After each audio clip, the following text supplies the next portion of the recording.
Les decía que Cristina Fernández de Kirchner apeló, sí, la condena en su contra en la causa conocida como Vialidad. Estamos en línea con Carlos Beraldi, que es el abogado justamente de la vicepresidenta Cristina Fernández de Kirchner. Carlos, buenas tardes. Ari Lijalat lo saluda. ¿Cómo le va? ¿Qué tal, Ari? Muy buenas tardes. Bueno, gracias por atendernos.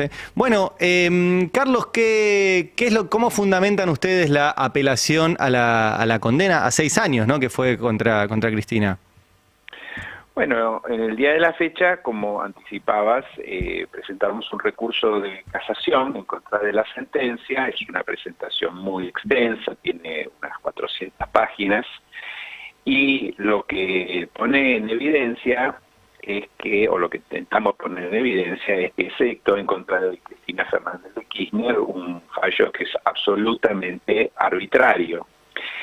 Y en el recurso, bueno, analizamos cada una de las cuestiones que el tribunal tomó en consideración para rebatirlas y explicar por qué en este caso no existe ningún delito. Es decir, básicamente aquí no se trata ni de cuestiones formales, ni de artilugios de ninguna clase, sino mostrar cómo las pruebas del juicio acreditaron que los delitos que se le atribuyeron a Cristina Fernández de Kirchner jamás existieron.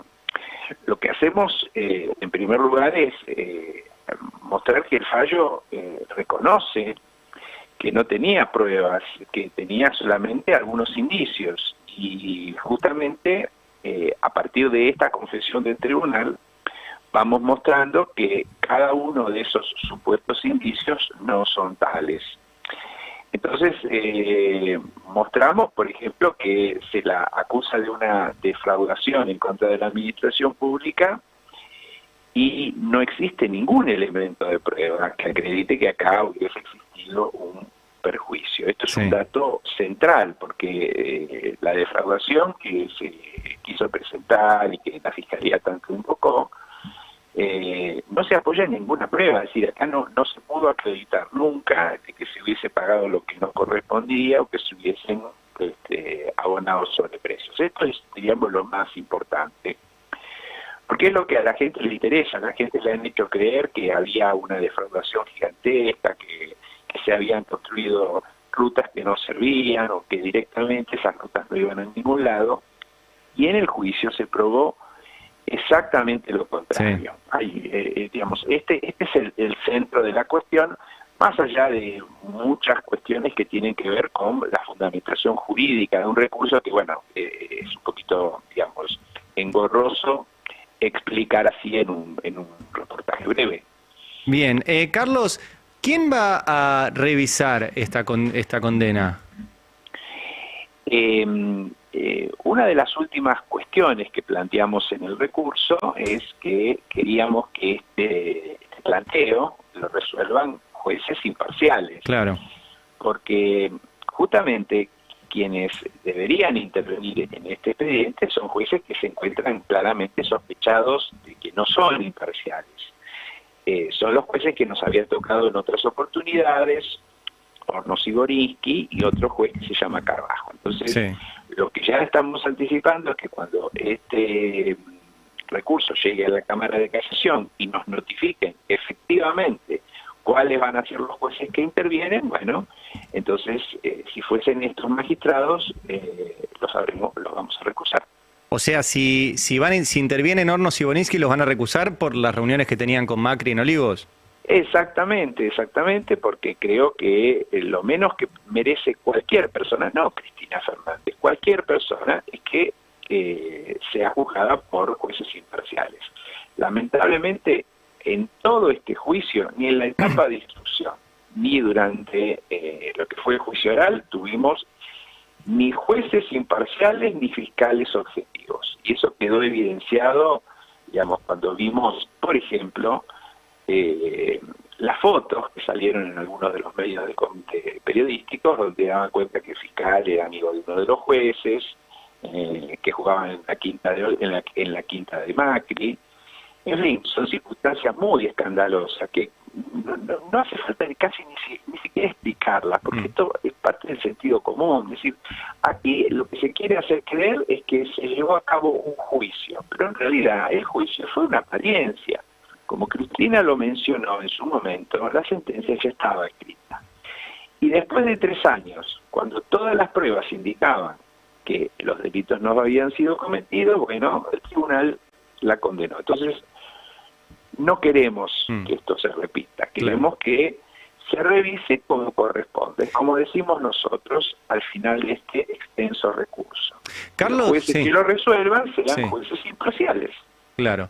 Carlos, yo leí obviamente todas las presentaciones y leí en su momento la condena, y a Cristina la condenan por 3 cosas, pero hay una que las 3 me llaman la atención, pero una que me parece la más insólita de todas es que la condenan por un decreto que es público, que sigue vigente, que fue aprobado por el Congreso y que nadie dijo que sea ilegal.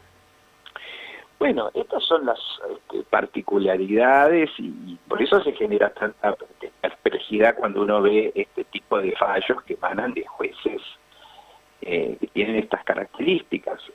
Vamos un poquito para atrás. El fiscal dijo que tenía 3 toneladas de prueba. Y cuando el tribunal resuelve la sentencia, dice, bueno, vamos a tomar de que es 30 gramos de esas 3 toneladas, y una de esas cuestiones es este denominado decreto 54. Es un decreto, es una norma jurídica que no tiene ninguna irregularidad, que fue aplicada en el juicio, que se suponía que, o se presentaba como que había sido dictada en contra de los dictámenes jurídicos que habían presentado justamente los asesores que existen en el ministerio competente. Cuando vinieron esos asesores dijeron, no, nosotros nunca indicamos que este decreto no debía ser firmado. Es decir, estas son las aberraciones que se presentan en estos procesos, ¿no? Entonces, se hace una acusación, se construye una gran fábula, vamos al juicio, esas sospechas caen, la prueba la contrasta de manera evidente, y bueno, y no obstante lo cual terminan dictando un pronunciamiento condenatorio, que es muy injusto. ¿Cuándo llegaría esto a la Corte, Carlos? ¿Cómo son los tiempos? Bueno, la verdad que antes de hablar de lo que podría llegar a pasar en la Corte, tenemos que ver el trámite ante la instancia superior, que es la Cámara de Casación. Hacer una estimación de tiempos es muy difícil, máxime que tenemos que todavía precisar y saber cuáles van a ser los jueces que van a resolver este recurso. Claro. Ese trámite, más el trámite propio de lo que es una impugnación de estas características, que es un recurso de casación, va a demorar mucho tiempo. Hay expedientes o hay recursos de estas características que duran en la Cámara de Casación 1 o 2 años más. Sí. Con lo cual, hablar de cuánto puede tardar esto, en definitiva, para que después eventualmente tenga que ir a la Corte. Pero los tiempos finalmente, o sea, puede durar 2 años o puede durar 2 semanas, digo, los tiempos finalmente lo resuelven los jueces, digo, pensando en términos electorales. O sea, ¿podemos tener una resolución de casación en medio de la campaña? Miren, la verdad que yo no puedo, digamos, anticipar que esto vaya a ser resuelto de aquí a unos meses. Sí. Explico otra vez, todavía hay que definir quiénes son los jueces y después se sustancia un trámite. La verdad que no lo sé si eso puede ocurrir de aquí a unos meses. Teniendo en cuenta lo que tardan habitualmente estos tribunales, me parece muy, muy improbable. Bien. Carlos, usted, recuerdo, estamos hablando con Carlos Veraldi, el abogado de Cristina Fernández de Kirchner. Usted también defiende a Cristina en la causa Otesur Los Sauces, ¿no? Exactamente, también. Bueno, ¿en qué estado está esa causa? Porque uno lee las editoriales y las distintas notas de temas judiciales de algunos medios, y lo que ve es una amenaza diciendo que esa causa, que tuvo un trámite parecido a esta, también se cerró varias veces, ahora van a intentar reabrirla. ¿Hay alguna chance de que eso suceda y que suceda ahora? En términos jurídicos, no. La decisión de sobreseerla, que ya tiene más de 1 año de antigüedad, o hace más de 1 año ya que se dictó, fue fundada, digamos, en una serie de circunstancias que eran muy evidentes. Eso fue recurrido por los fiscales fiscales. Sí. Y fíjense que desde el mes de noviembre del año pasado ya estaba concluido el trámite. Sí, yo también sé que desde distintos lugares, de distintos medios, se presiona para que esto en definitiva se revise o se reabra este expediente, pero no tengo más informaciones que las que salen de los medios de comunicación. Uh-huh. ¿Y hay alguna otra causa que Cristina tenga en trámite y que se pueda utilizar en este año electoral? Bueno, siempre le van a inventar algo, porque ya sabemos cómo actúan Sí. Ciertos sectores a los que, bueno, se denomina el partido judicial, es decir, no lo puedo descartar. Si yo tengo que hacer un análisis de lo que hay en concreto ahora, bueno, la causa de Otesur de los Sauces, sumada a otra que se conoce como memorándum, son las que están, digamos, en condiciones de ser resueltas por la Cámara de Casación. De todas maneras, lo máximo que se podría resolver en esos casos es que se reabran las investigaciones y bueno, y que la causa vuelva a los tribunales orales para que en algún momento esos juicios comiencen. Esa es la situación objetiva. Bien. Carlos, muchísimas gracias por este contacto con el Destape Radio. Que tenga buenas tardes. Muy buenas tardes. Hablamos con Carlos Veraldi, el abogado de Cristina Fernández de Kirchner. Cortito estuve mirando un poco lo que pude de la apelación y es realmente muy impresionante. Uno se va olvidando, nosotros vamos contando de a capítulos, ¿viste? Y después pasan millones de cosas, el dólar se va al demonio, hay un mundial, se corta la luz, pasan un montón de cosas y cuando lo ves todo junto, ahí te das cuenta de la magnitud. Y yo les recuerdo, Cristina fue condenada, como él decía, no por 3 toneladas de prueba, sino por un decreto. El decreto es público, ¿sí? Lo firma el presidente, lo firman los ministros, sale el boletín oficial, va al Congreso, el Congreso lo aprueba. Un decreto. No puede ser un delito, algo que pasó por todo eso. Después por tener un vínculo comercial con Lázaro Báez, pero no en este juicio, en otra vida, en la vida, digamos, pero que no está enjuiciado. ¿Se entiende? O sea, le dijeron, no, usted tiene un vínculo. Bueno, pero el vínculo que usted me acusa acá en este juicio, ¿es delito? No, tiene un vínculo en otro lado. Bueno, eso lo tomaron como prueba. Y el tercer elemento son mensajes que aparecían en el celular de José López, que decía plan limpiar todo, que no estaban enviados a Cristina ni a nadie del entorno de Cristina. Y con esos 3 indicios, la condenan a 6 años de cárcel e inhabilitación perpetua para ejercer cargos públicos.